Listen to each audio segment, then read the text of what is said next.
So we're first off the kind of the main, I guess, the main thing that happened this week, and I think it wasn't anything particularly surprising, is running backs coach Tyler Roehl is headed to the Detroit Lions to join Dan Campbell's staff in Detroit.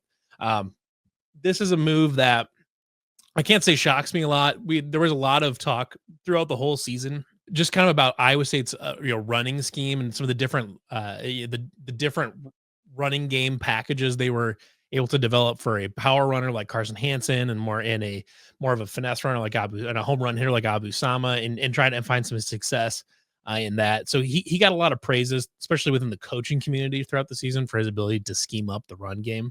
But Tyler Roehl did get the call up to join Dan Campbell's staff, I believe, as an assistant coach up there as well. Um, see, I was said at Iowa State he was the running backs coach and the running game coordinator, so he worked with Taylor Mauser on the offense as the offensive coordinator, as well as Ryan Clanton, who's the offensive line coach, coordinating what was actually a fairly creative run game. It wasn't necessarily a run. It wasn't a run game that was going off for 250 yards a game or anything like that. They weren't doing what like UCF was doing, anything like that. They were very much a balanced offense, but what they did try to do in the running game was fairly successful, and they were pretty good at being creative about getting guys in space. Their short yardage stuff was really good. We saw them institute a Maryland eye this year, which was really, really interesting.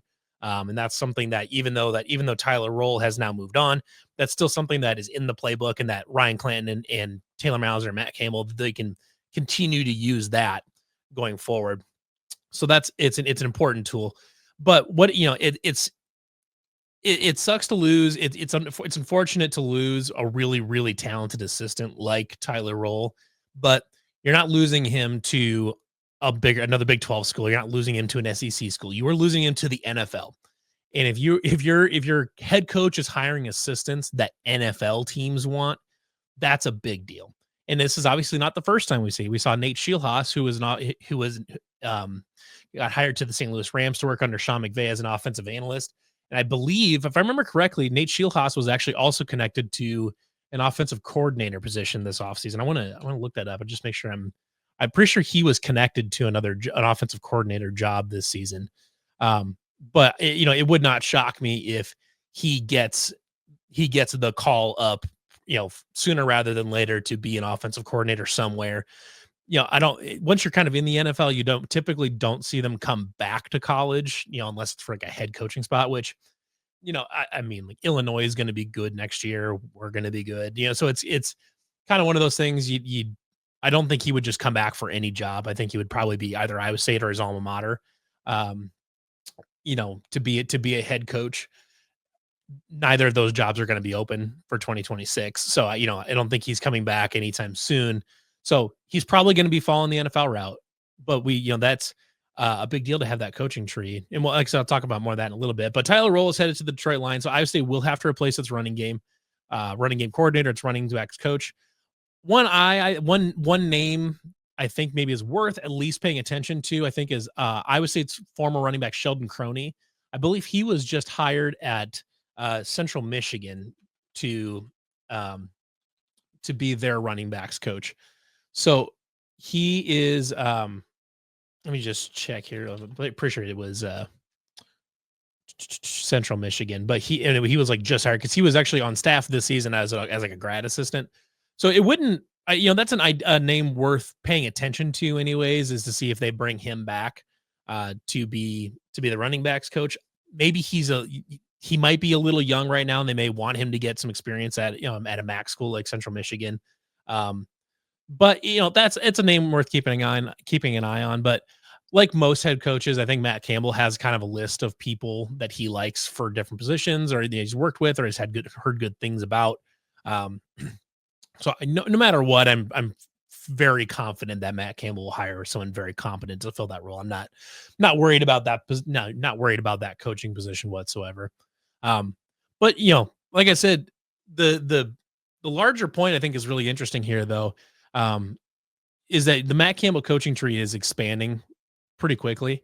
It started out, the first ones we really saw, I think the first major one we saw where you saw him branch out and go and really start working his way up the ladder was probably Alex Golish, who was a tight ends coach here and then left and became the offensive coordinator at UCF, and then eventually moved up, became Tennessee's offensive coordinator under Josh Heupel.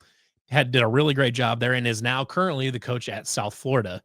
And I think the thought is that he's going to continue to be kind of a rising star in the coaching ranks. Um, so that was kind of the first one, major one to break out. But we've seen other guys too. Like I said, Nate Scheelhaas is kind of another big one, is with the Rams, and he's probably going to be an NFL offensive coordinator. I think in the fairly near future, or a college head coach. But I think now that he's already in the NFL, I'm thinking he's probably going to stay up there and try to get to an NFL offensive coordinator type role. And now you've got other guys too that are starting to branch out. Now you've got Tyler Roehl in the NFL, working with the Detroit Lions. That sucks because he was just really great running game coordinator, but Iowa State will be able to fill that role. Whether it's pulling up a guy from the FCS, because Tyler Roehl came from North Dakota State, who's known for having a good running game. So maybe you pull up from something like that. You can go around to different places and find a good option there, but no matter what, getting this coaching tree out there is valuable.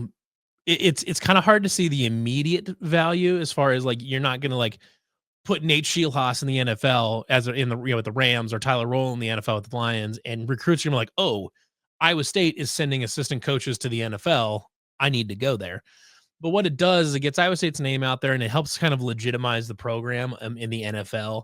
And I think the NFL takes Iowa State seriously as a football program. I mean, they've put a number of good players into the NFL recently. Obviously, Brees Hall and Alan Lazard and TJ Tampa and Charlie Kohler and Dave Montgomery.